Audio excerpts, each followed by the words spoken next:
आज हम पढ़ते हैं वर्तमान जो पाठ्यक्रम है, ठीक है, उसमें क्या क्या कमियां हैं, यानी उसकी जो समालोचना है वो करेंगे, उसकी समीक्षा करेंगे। वर्तमान पाठ्यक्रम या पाठ्यचर्या की समालोचना या समीक्षा करें। Critical analysis of the existing syllabus. देखो माध्यमिक शिक्षा आयोग वो क्या बोल रहा है कि हमारी जो माध्यमिक शिक्षा की बात है, हमारी क्या है पाठ्यचर्या, यानी पाठ्यक्रम भी क्या है जीवन से कोई संबंध नहीं, यानी जो जिंदगी जो जीनी है बच्चों को उससे बिल्कुल वो संबंधित नहीं है। क्या क्या माध्यमिक शिक्षा और पाठ्यक्रम, ठीक है। यह छात्र को जीवन के लिए तैयार करने में क्या रही, असफल रही।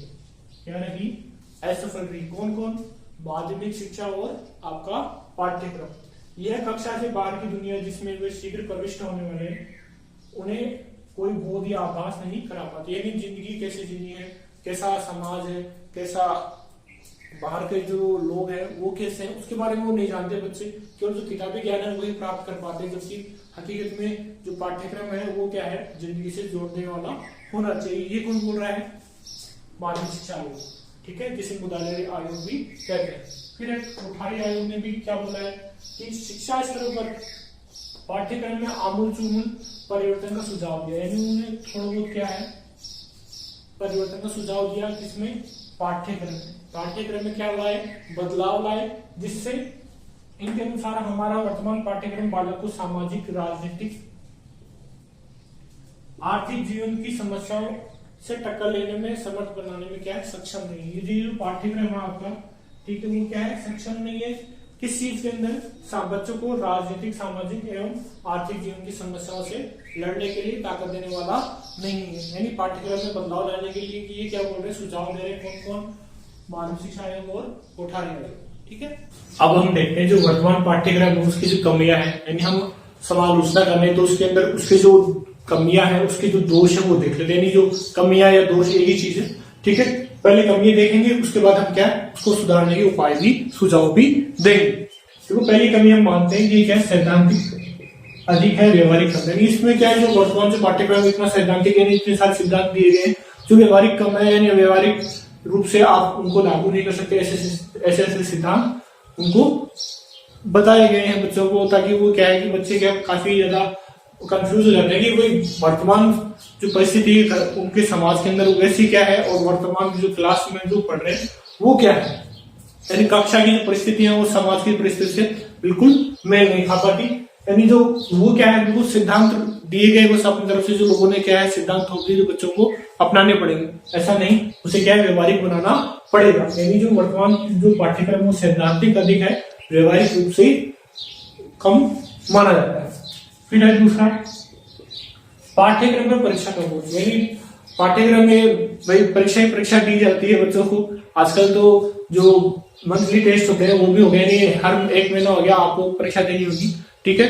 बच्चों पर क्या है एक तरह से पाठ्यक्रम में होकर वो क्या हो, परीक्षा का बोझ सा हो गया, यानी बच्चे क्या है हमेशा उसकी परीक्षा की तैयारी में लगे रहते हैं कि भाई परीक्षा है, तो वो क्या हो जाते हैं कि एक तरह से पाठ्यक्रम को रटकर अपनाने की कोशिश करते हैं, जबकि हमें क्या है बच्चों को उसको सिखाना है, अधिक हम कराना है, यानी रटन विद्या नहीं होनी चाहिए, उसको सिखाने की प्रक्रिया के रूप में होना चाहिए। यानी परीक्षा नहीं होकर वास्तविक रूप में उनका क्या होना चाहिए, मूल्यांकन होना चाहिए, वो पाठ्यक्रम का उद्देश्य होना चाहिए। पर वास्तविक रूप क्या है, पाठ्यक्रम क्या है, परीक्षा का एक तरह का बोझ हो गया। परीक्षा आ गई पढ़ लो, बच्चे ही सोचते हैं कोई प्रथम फर्स्ट टेस्ट आ गया, सेकंड टेस्ट आ गया, हाफ ईयरली आ गई और वार्षिक जो परीक्षा है ईयरली एग्जाम लोग वो आ गए, तो बच्चे क्या है उसको एनुअल एग्जाम को क्या एक तरह से बोझ मानते हैं पाठ्यक्रम को, परीक्षाओं के कारण, ठीक है।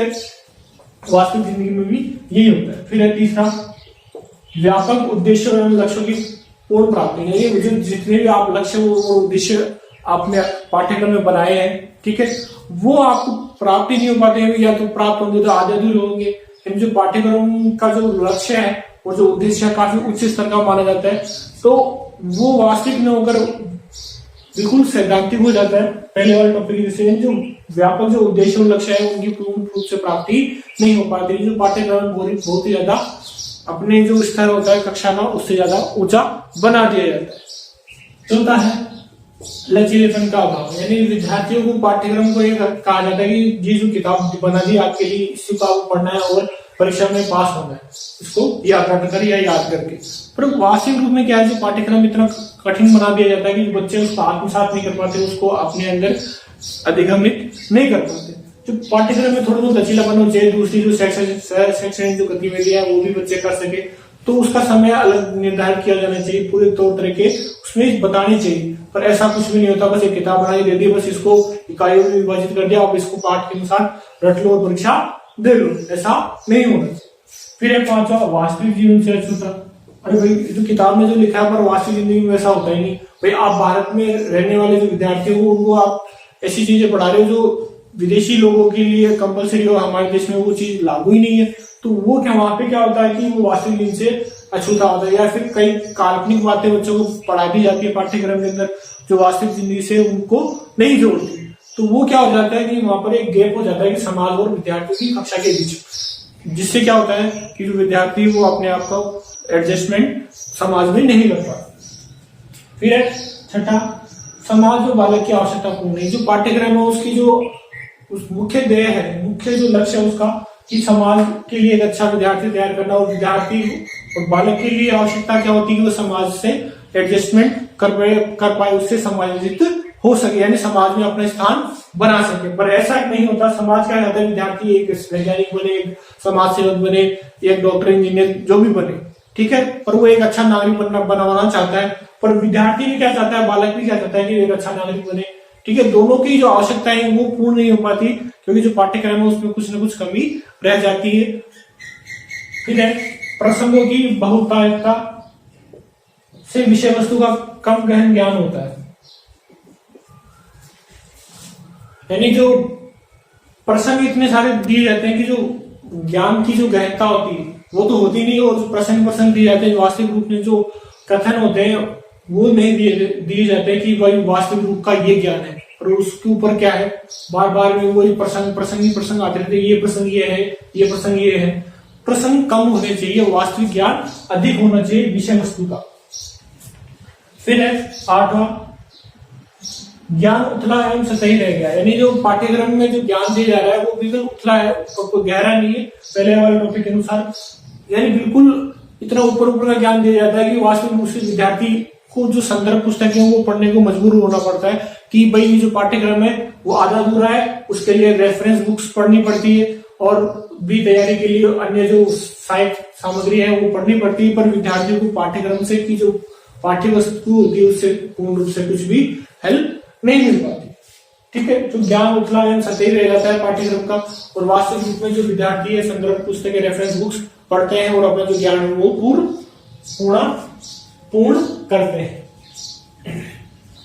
फिर देखो नौवां है, शिक्षकों हेतु जो निर्देशों की कमी, यानी जो अध्यापक है वो कौन सी शिक्षण विधियों का प्रयोग करे, कौन से जो टीचिंग एड है उनका प्रयोग करे, कौन से जो व्याख्यान और प्रश्नोत्तर विधि है दोनों मिक्स रूप से प्रयोग करे, या फिर जो प्रयोगशाला विधि है या भ्रमण विधि है, खेल विधि है, कौन सी विधि का प्रयोग करे, वो उसमें उल्लेखित नहीं होता। यानी वो अध्यापक के ऊपर छोड़ देते कि तुम अपने आप से करो। यानी वास्तविक रूप से जो निर्देश है बिल्कुल भी नहीं दिए गए होते हैं पाठ्यक्रम के अंदर, दिए हुए होते हैं तो थोड़े बहुत दिए होते हैं, वो काफी कम रहते हैं अध्यापकों के लिए। फिर है 10वां, अनुभव व जानकारी की कमी। यानी जितने भी जो वास्तविक जो अनुभव होते हैं, ठीक है, और उनकी जानकारी है वही क्या है, सम्मिलित रूप में क्या होता है पाठ्यक्रम से। अनुभव जिंदगी के जो जितनी भी ज्ञान है और जो अनुभव है उनका सम्मिलित रूप भी क्या होता है, पाठ्यक्रम होता है। ये हमने परिभाषा में पढ़ी है। और जो वास्तविक रूप में हम देखेंगे पाठ्यक्रम को, ठीक है, उठाकर, तो उसमें अनुभव और जानकारी यानी ज्ञान की क्या होती है, कमी होती है। एक तरह से पूर्ण रूप से पूरे जो अनुभव होते हैं जिंदगी के, वो जो ज्ञान होता है वो नहीं देते। फिर आगे 11वां, पर्यावरण आधारित नहीं। एक पर्यावरण का जो वास्तविक रूप है वर्तमान समय में हमारे सामने कि पर्यावरण की सुरक्षा और उसकी संरक्षण की आवश्यकता है, पर जो वास्तविक रूप में जो कमियां है जो पर्यावरण संरक्षण के लिए जो वास्तविक रूप से जो प्रयास किए जाते हैं उनके बारे में पूर्ण रूप से उल्लेख हमारे जो पाठ्यक्रम है उसमें नहीं होता है कि विद्यार्थियों को ऐसे कार्य करने चाहिए, ये हमारे जो अध्यापक है उनका कर्तव्य होना चाहिए, ये समाज के लोगों का होना चाहिए कर्तव्य, देश का ये कर्तव्य, पर ये हकीकत में नहीं होता। बस ऊपर का जो वही जो पर्यावरण प्रदूषण के ये कारण है, उसके उपाय ये 2-4 लिखकर बता दिया जाता है पाठ्यक्रम में, पर वास्तविक रूप में उनको कैसे लागू किया जाए ये तरीका उनके अंदर नहीं बताया जाता पाठ्यक्रम के अंदर। 12वां है राष्ट्रीय व अंतर्राष्ट्रीय भावना कम रहती है, यानी जो पाठ्यक्रम के अंदर राष्ट्रीय भावना के बारे में बताया जाता है कि विविधता में एकता है, उसके बारे में थोड़ा बहुत ही ज्ञान दिया जाता है, जबकि जो क्षेत्रवाद है, भाषावाद है, आतंकवाद है, उसके बारे में तो बढ़ चढ़ के बता देंगे, पर जो हमारी राष्ट्रीय संस्कृति है, राष्ट्रीय एकता है, उसके बारे में कम ही ज्ञान दिया जाता है। ठीक है, उसका उल्टा प्रभाव पड़ जाता है, इसलिए इसका भी ध्यान रखा जाए कि जो एकता के बारे में है, राष्ट्रीय एकता, उसके बारे में अधिक बताया जाए विद्यार्थियों को। फिर है अंतर्राष्ट्रीय भावना कमी, यानी जो अंतर्राष्ट्रीय भावना के बारे में कमी बच्चों को बताया जाता है कि बस एक लाइन बता दी जाती है कि वसुधैव कुटुंबकम, भाई उसके बढ़कर भी क्या अंतर्राष्ट्रीय भावना होती है, यानी किसी देश में कोई चीज कमी है तो वो क्या कर देगा, हमारे देश से व्यापार समझौता करता है, ठीक है, उससे हमारे जो सांस्कृतिक लेन देन होता है उसके बारे में कमी बताया जाता है, यानी जो संधियां होती है, राजनीतिक संधियां भी होती है, उसके बारे में कमी बताया जाता है, जो संयुक्त राष्ट्र संघ के जो कार्य है वो वर्तमान समय में किस प्रकार से उपयोगी हो रहे हैं वो कम बताया जाता है, केवल उसके बारे में हेडलाइन पढ़ा दी जाती है कि संयुक्त राष्ट्र संघ जो शांति रखता है विश्व में, यानी पूर्ण जानकारी हमारे जो पाठ्यक्रम में उसमें नहीं रहती। 13वां बालकों की व्यक्तिगत भिन्नता है, यानी जो विद्यार्थी है, सभी विद्यार्थी होशियार नहीं होते, कुछ औसत होते हैं, कुछ कमजोर होते हैं, कुछ मंदबुद्धि होते हैं, कई बच्चे तुरंत याद कर लेते हैं, कोई विद्यार्थी गणित में होशियार होता है, कई विद्यार्थी सामाजिक में होशियार होता है, कोई हिंदी में, कोई इंग्लिश में, सबकी अलग अलग विविधताएं होती है, बच्चों के अंदर भिन्नताएं होती है, कोई खेल कूद में आगे रहता है, कोई पढ़ने में आगे रहता है, कोई खाने में आगे रहता है, यानी सभी तरह के विद्यार्थी आपको देखने को मिल जाएंगे।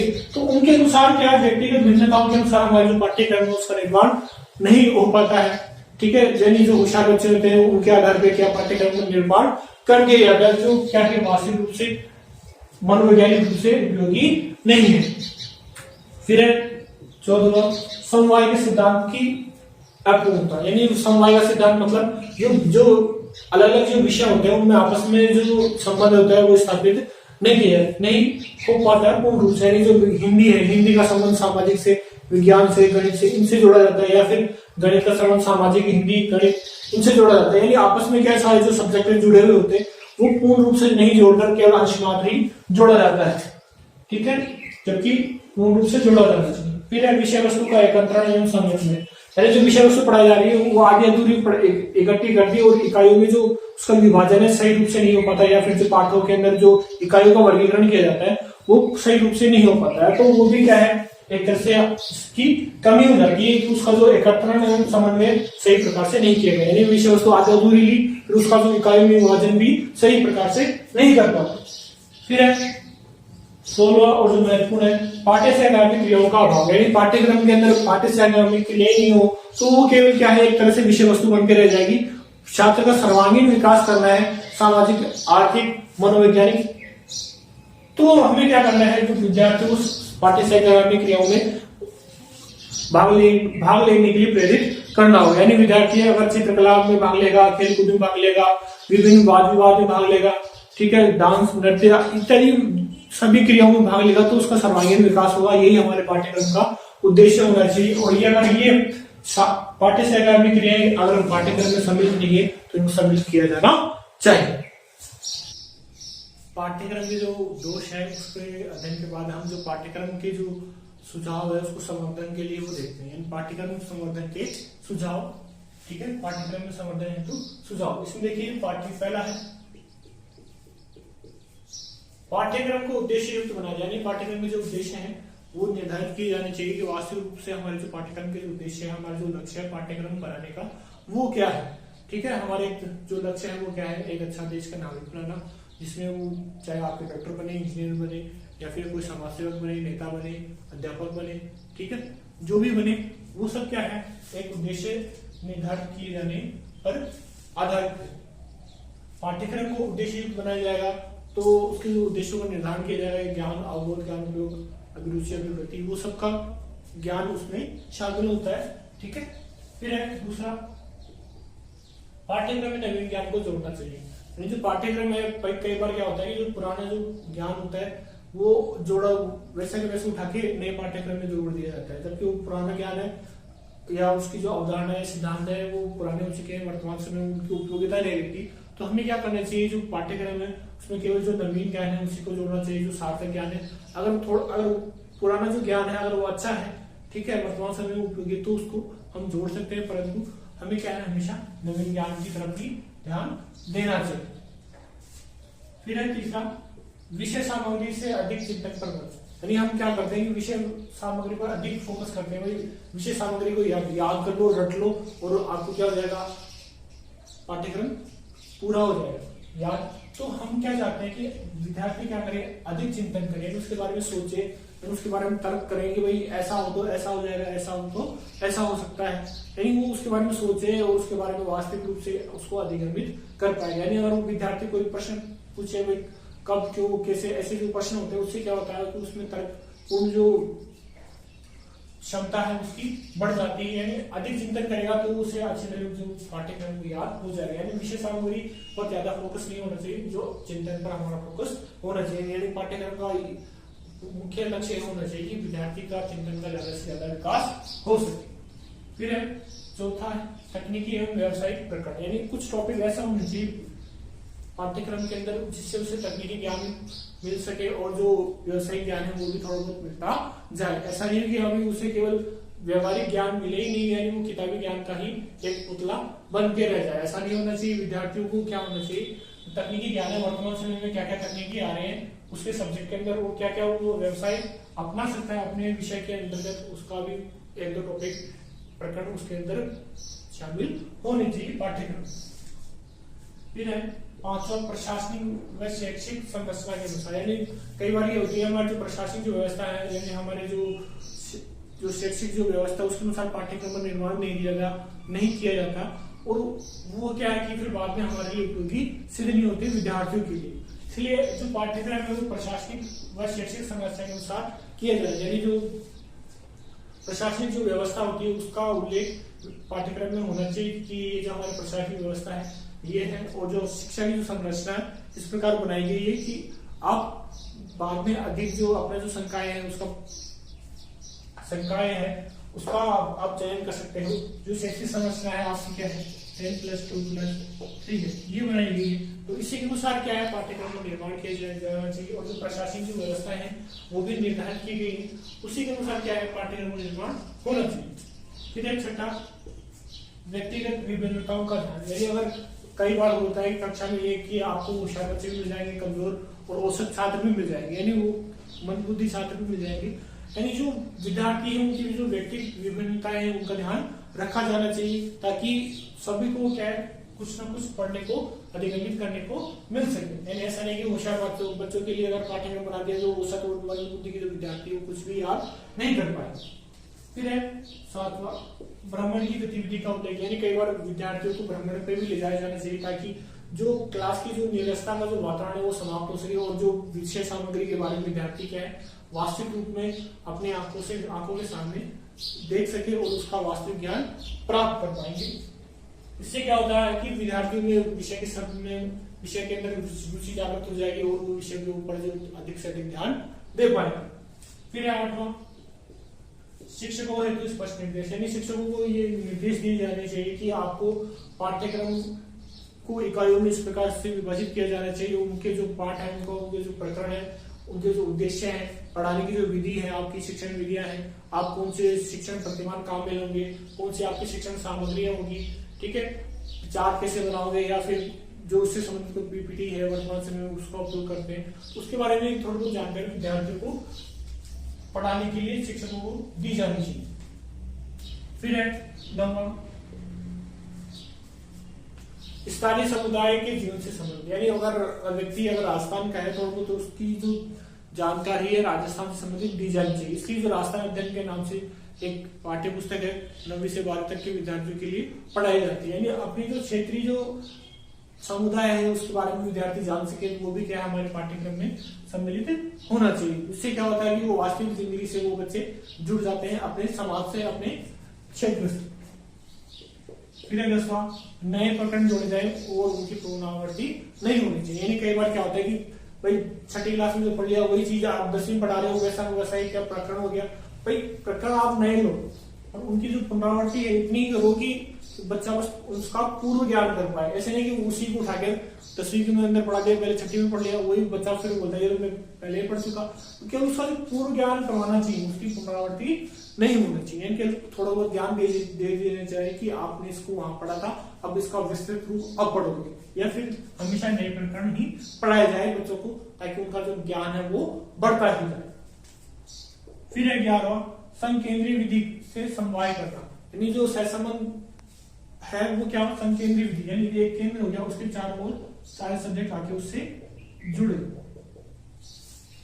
ये होता है कि भाई उसकी चेन बना दी, वो चेन सिस्टम से पढ़ा दे कि ये विषय ऐसे जुड़ा हुआ है, ये ऐसे प्लस प्लस प्लस, इसमें ये विधि नहीं। संकेंद्रीय विधि में क्या होता है कि जो एक विषय है उसके ऊपर सारे विषय क्या है जुड़ जाते हैं उससे आके, तो उसमें ये फायदा होता है कि विद्यार्थी जब चाहे दूसरे जो विषय है उससे जुड़ जाता है, फिर चाहे तो इस विषय से, क्या चाहे तो उस विषय से, यानी जो सारे जो विषय हैं उनसे वो जोड़ जोड़ कर अपना जो अध्ययन वो कंप्लीट कर पाता है। फिर आगे देखिए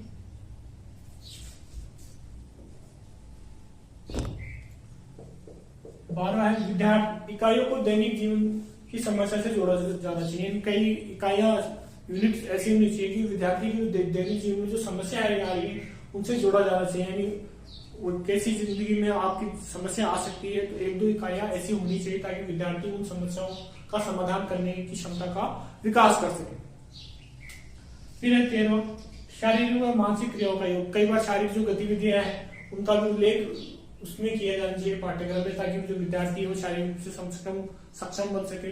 और मानसिक क्रियाओं का योग, यानी मानसिक जो क्रियाएं हैं, गतिविधियां हैं, जैसे वाद विवाद प्रतियोगिता है, निबंध प्रतियोगिता है, और चित्रकला है, कोई नक्शा बनाना है, कोई मॉडल बनाना है, या फिर कोई प्रयोग करना है, वो सब क्या है ये पाठ्यक्रम में सम्मिलित की जानी चाहिए, जिससे जो विद्यार्थियों का सर्वांगीण विकास है वो हो पाता है।